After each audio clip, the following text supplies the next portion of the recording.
اب وہ آیت آ رہی ہے جو عورتوں کے گلے سے بڑی مشکل سے نیچے اترتی ہے، لیکن اگر اس کا پازیٹو پہلو دیکھا جائے تو یہ عورتوں کی عزت افزائی ہے اس آیت کے اندر۔ وہ سورۃ النساء کی آیت نمبر ہے 34،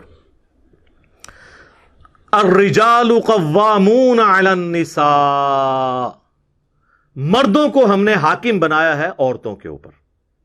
حاکم کا یہ مطلب نہیں ہے کہ وہ غلام ہے، یعنی مرد اور عورت مل کر ایک خاندانی ادارے کو وجود دیتے ہیں اور اس ادارے کا سربراہ مرد ہے۔ سر کسی بھی ادارے کا ایک ہی سربراہ ہو سکتا ہے، دو تو ہو ہی نہیں سکتے۔ وہ تو اللہ تعالیٰ نے سورہ بنی اسرائیل میں فرمایا کہ اگر اللہ کے، سورہ انبیاء میں، اگر اللہ کے ساتھ کوئی اور الہ ہوتا تو زمین و آسمان میں فساد برپا ہو جاتا۔ ایک وقت میں ایک ہی جو ہے نا وہ مینیجر ہو سکتا ہے، ہاں ڈپٹی مینیجر آپ جتنے مرضی رکھ لیں، جو جی ایم ہے یا مینیجر ہے وہ ایک ہی ہوگا جو پورا اس کو دیکھ کے چل رہا ہوگا۔ اس اعتبار سے مرد عورتوں پر حاکم ہے۔ ہیومن ڈگنیٹی میں دونوں برابر ہیں، بلکہ اسلام میں تو بعض اوقات ہیومن ڈگنیٹی میں عورتیں آگے بڑھ جاتی ہیں۔ صحیح بخاری اور مسلم دونوں میں حدیث ہے، ایک شخص نے عرض کیا اللہ کے محبوب صلی اللہ علیہ وآلہ وسلم، مجھ پہ سب سے زیادہ حق اس دنیا میں میرے قریبی رشتہ داروں میں سے کس کا ہے؟ فرمایا تیری ماں کا۔ دوسری بار پوچھا، فرمایا تیری ماں۔ تیسری بار پوچھا، فرمایا تیری ماں۔ چوتھی بار فرمایا تیرا باپ۔ یعنی 4 حق میں سے پہلے 3 حق ماں کو، تو یہاں پہ تو عورت آگے نکل گئی۔ پھر سنن نسائی میں حدیث ہے، جنت تیری ماں کے قدموں کے پاس ہے۔ یعنی یہ نہیں ہے کہ وہ فزیکلی وہاں پہ، مراد ان کی خدمت سے۔ تو اب اس پہ باپ رونا شروع کر دے کہ جی عورت آگے نکل گئی، نہیں، ہیومن ڈگنیٹی میں برابر ہے۔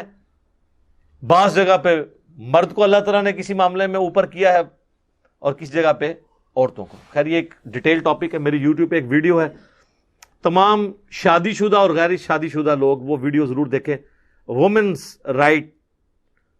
رائٹس ان اسلام، انگلش میں لکھیں گے نا آپ، یا عورتوں کے حقوق، تو اس میں ایک اسلامی بہن کا سوال آیا تھا، اس کے جواب میں نے گفتگو کی تھی، ساری احادیث اس حوالے سے قرآن کی آیات ڈسکس کی تھی۔ اس کی وجہ سے کافی مرد مجھ سے ناراض ہیں کہ ایک مردوں کے حقوق پہ بھی کوئی ویڈیو ریکارڈ کروائیں۔ تو چلیں یہ آج ہو گئی نا کہ مردوں کو اللہ نے عورتوں پر حاکم بنایا ہے، لیکن حاکم کا مطلب ہے کہ ان کی خالی پریویلیجز نہیں ہیں، رسپانسبلٹیز ڈال دی ہیں۔ یہاں پہ کوئی حاکم بنتا ہے وہ سمجھتا ہے کہ میں اب یہ سارے میرے غلام ہیں۔ حاکم کا تو مطلب ہے وہ پھنس گیا۔ امریکہ میں آپ دیکھ لیں وزراء کے لیے سیکٹری کا لفظ استعمال کرتے ہیں، وہ انہوں نے لفظ ہی ایسا ڈیوائز کیا کہ کسی دماغ میں خمار چڑھے ہی نہ، تو کسی کو چڑھتا بھی نہیں وہاں پہ، جوڈیشری بھی آزاد ہے۔ تو یہاں اللہ تعالیٰ فرما رہا ہے مرد عورتوں پر حاکم ہے، بما فضل اللہ بعضهم علی بعض، اس فضیلت کی وجہ سے جو اللہ ہی نے بلٹ ان بعض کو بعض پہ دی ہے، وبما انفقوا من اموالہم، اور بسبب اس کے کہ وہ اپنی عورتوں پہ مال بھی تو خرچ کرتے ہیں، یعنی عورتوں کی خدمت کرنے کی وجہ سے مردوں کا درجہ ہے۔ یہ بھی اسپیکٹ ہے نا سوچنے کا۔ مردوں کا درجہ یہ ہے کہ اپنی عورتوں کی خدمت کریں۔ یہاں تو ہمیں صرف بتایا جاتا ہے نا ماں باپ کی خدمت کریں، اور ماں باپ بتاتے ہیں کہ جی ہماری خدمت کرو، اور بیویاں کہتی ہیں ہماری خدمت کرو، ماں باپ کو چھوڑ دو۔ ہر کوئی اپنے اپنے حق کی بات کرتا ہے۔ تو اللہ تعالیٰ فرما رہا ہے کہ عورتوں پر چونکہ ان کے خامند خرچہ کرتے ہیں، اس وجہ سے بھی ان کو ان کے اوپر پرائورٹی حاصل ہے۔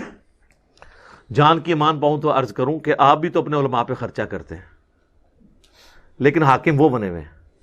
ہونا تو چاہیے کہ وہ آپ ان کو اگر پوچھیں بھرے مجمع میں کہ سر یہ ایسے کیوں ہیں، تو وہ آپ کو جواب دے ہوں، نہ کہ یہ کہیں کہ آپ ذرا کمرے میں تشریف لیں۔ یہ تو نہیں ہونا چاہیے نا، تقریریں کر دو باہر، سوال پوچھو تو کہنے اندر۔ تو اللہ تعالیٰ فرما رہا ہے کہ چونکہ وہ خرچ کرتے ہیں تو یہ ایک اللہ تعالیٰ نے ان کو، اور اللہ نے فرمایا کہ ہم نے بعض کو بعض پہ فضیلت دی ہے، تو یہ اللہ کو کوئی چیلنج نہیں کر سکتا، یہ مورل لاز اللہ کے بنائے ہوئے ہیں۔ اور ان انٹینشنلی پوری دنیا ان قوانین کو مانتی ہے، چاہے جتنا مرضی ڈھنڈورا پیٹے۔ مثلا آج تک کبھی اولمپکس کی گیمز کے اندر آپ نے مردوں کی دوڑ عورتوں کے ساتھ دیکھی ہے؟ مردوں کی ہاکی کی ٹیم کا میچ عورتوں کی ہاکی کی ٹیم کے ساتھ دیکھا ہے؟ عورتوں کا عورتوں کے ساتھ ہوتا ہے نا. کیوں؟ سر یہ سب مانتے ہیں کہ وہ ون سائیڈڈ ہو جائے گا, عورت کمزور ہے مرد کے مقابلے پہ. تو یہ تو سب مانے میں ہے. اور جب اسلام یہ بات کرتے کہتے ہیں اسلام عورت کے حقوق چھینتا ہے, وہ لوگ یہ اسلام کے اوپر تان کر رہے ہیں جنہوں نے عورت کو کموڈٹی بنایا ہوا ہے. بلیڈ کے اشتہار میں بھی عورت دکھاتے ہیں. عورت کو انہوں نے ایک کموڈٹی کے طور پر, نمائشی طور پر, کوئی عزت نہیں ہے. دیکھ لیں اولڈ ایج ہومز بنے ہوئے ہیں یورپ میں اور امریکہ کے اندر. یہاں تو جو عورتیں بوڑھی ہوتی ہیں تو خاندان میں ان کی رسپیکٹ بڑھ جاتی ہے. اس طرح کی عزت کہاں ملے گی؟ تو اسلام نے تو عورت کو عزت دی ہے. عورت کی یہ عزت ہے کہ آپ اسے جو ہے وہ بے پردہ کر کے تو پبلک کے سامنے پیش کرنا شروع کر دیں. یہ تو اس کو ایک کموڈٹی بنانے والی بات ہے. اور ہمارے لوگ بھی متاثر ہو جاتے ہیں ون سائیڈڈ بات سن کے. میں کہتا ہوں جی سب کانٹیننٹ کی جو عورتیں ہیں نا جی, یہ تو ملکہ برطانیہ وہ لائف نہیں انجوائے کر رہی جو یہ کر رہی ہیں. اس طرح کے مخلص مرد تو ملتے ہی نہیں کسی کو. اس لیے آپ دیکھتے ہیں نا آئے دن فیس بک پہ باہر سے عورتیں یہاں شادی کرنے کے لیے آئی ہوئی ہیں, اور یہاں پہ بھی پھر بعض لوگ اس کو مس یوز بھی کر لیتے ہیں. ادھر تو مخلص عورتیں بھی مل جاتی ہیں اکثریت, اور مرد بھی. اور یہ ساری ہمارے ریلیجن کی برکت ہے. یہاں پہ عزت ہے, ٹھیک ہے, رسپیکٹ ہے, خاندانی سسٹم ٹوٹا نہیں ہے. تو یہ اللہ تعالیٰ ہمارا, یہ ہم نے فضیلت دی ہے. ہمیں بتایا یہ مانی تو سب نے ہوئی ہے. ٹھیک ہے, وہ کہتے ہیں جی فلاں عورت آپ دیکھیں وہ اتنے مردوں کو پیچھے چھوڑ گئی. سر ایک آدھ سے نہیں ہوتا یہ طریقہ. گورے پھر اپنے آپ سے خود سیکھیں. جب انالیسس کیا جاتا ہے نا تو پھر آپ نے ڈیٹا اکٹھا کرنا ہوتا ہے, اور ڈیٹا اکٹھا کرنے کے بعد آپ نے ایک رزلٹ پہ پہنچنا ہوتا ہے کہ میجورٹی کیس میں کیا ہوتا ہے. وہ کہتے ہیں جی وہ ہمارے محلے میں ایک بابا ہے جو جوانی سے سگریٹ پی رہے تھے, وہ 80 دا ہویا ہے جی, انہوں کوئی بیماری نہیں. انج نہیں, 100 بابے 80 سال کے نکالیں جو بچپن سے سگریٹ پی رہے ہوں, تو آپ کو پتا چلے گا وہ ایک ہی 80 تک پہنچے, باقی سارے 60 سے پہلے ایکسپائر ہو گئے. ایک چیز کو دیکھ کے ڈیٹا نہیں بنتا کہ آپ ایک کو کنسیڈر کر کے. تو اس طرح آپ اگر کوئی بے نظیر بھٹو کی مثال دے کے تو یہ کہ پاکستان کی ساری عورتیں اتنی انٹیلیجنٹ ہوتی ہیں, نہیں.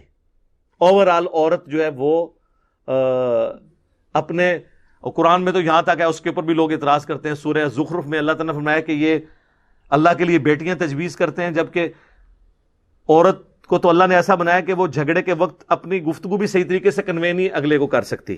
وہ کہتے ہیں نہیں قرآن میں اتنی عورت کی توہین آئی ہوئی ہے.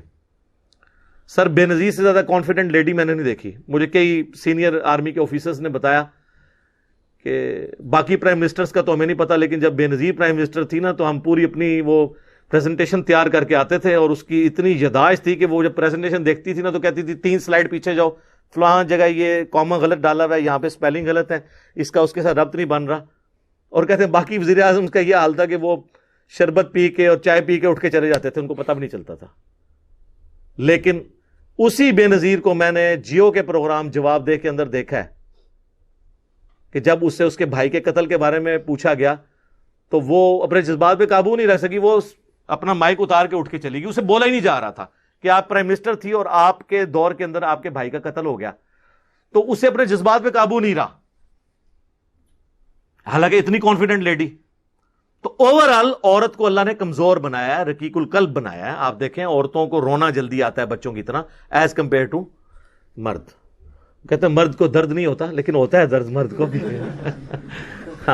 ہاں لیکن اللہ نے اسے مضبوط اعصاب والا بنایا, اور یہی وجہ ہے کہ کبھی کوئی پیغمبر نہیں عورت بنائی اللہ نے, کیونکہ پبلکلی جا کے دعوت کا کام کرنا ہوتا ہے, دماغ پہ سٹرین لینا ہوتا ہے, تو عورتیں اس طرح کا سٹرین نہیں لے سکتی. مرد کو اللہ تعالیٰ نے اس حوالے سے مضبوط بنایا. باقی عورتوں کی جو ذمہ داری ہے وہ ساتھ اللہ نے فرما دی.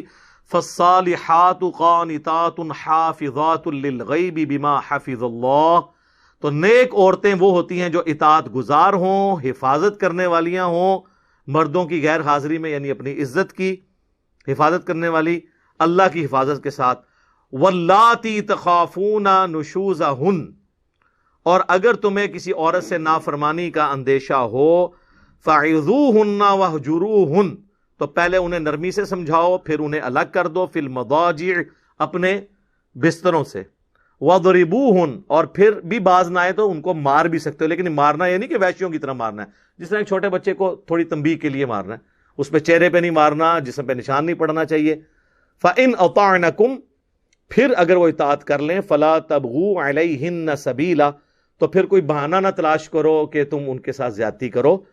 ان اللہ کان علیٰ کبیرا، بے شک اللہ بھی تو بہت بلند ہے اور بہت بڑا ہے، یعنی اللہ کی اتنی بڑی کبریائی ہے، وہ بھی تو تمہاری نافرمانیوں سے درگزر کرتا ہے، تم بھی اپنی بیویوں کے معاملے میں درگزر کی روش اختیار کرو۔ اس کانٹیکسٹ میں بخاری و مسلم دونوں میں حدیث ہے، نبی علیہ السلام نے فرمایا کہ عورت کو اللہ تعالیٰ نے آدم کی ٹیڑھی پسلی سے پیدا کیا ہے، اسے سیدھا کرنے کی کوشش نہ کرو ورنہ توڑ بیٹھو گے، اور اسے توڑنا، اسے طلاق دینا ہے، تم اس سے نفع حاصل کرو، ٹالریٹ کرو۔ صحیح مسلم میں حدیث ہے، کوئی بھی اپنی بیوی سے مومنہ سے بغض نہ رکھے۔ مسلم شریف میں ایک اور حدیث ہے کہ دنیا برتنے کی جگہ ہے اور سب سے بہترین دنیا کا سرمایہ نیک بیوی ہے۔ ٹھیک ہے، یہ تو کئی حدیثیں مجھے فی البدی یاد ہیں، اب ٹائم مکمل ہو چکا ہے۔ وہ جو وومنز رائٹس ان اسلام جو میری ویڈیو ہے وہ آپ ضرور دیکھیں، میں نے ان سارے ایشوز کو اس میں ڈسکس کیا ہے، اور کافی ساری باتیں کرنے والی ہیں، لیکن اب ٹائم مکمل ہو چکا ہے، پھر انشاءاللہ تعالی زندگی رہی تو اگلی کلاس کے اندر آگے سے سٹارٹ کریں گے۔ اللہ تعالیٰ سے دعا ہے جو حق بات میں نے کہی اللہ تعالیٰ ہمارے دلوں میں راسخ فرمائے، اگر جذبات میں میرے منہ سے کوئی غلط بات نکل گئی تو اللہ تعالیٰ ہمارے دلوں سے ہی اسے محو کر دے، دھو دے، ہمیں معاف بھی فرما دے، ہمیں کتاب و سنت کی تعلیمات پر عمل کر کے دوسرے بھائیوں تک پہنچانے کی توفیق عطا فرمائے۔ سبحانک اللہم وبحمدک، اشہد ان لا الہ الا انت، استغفرک واتوب الیک، وما علینا الا البلاغ المبین۔ جزاک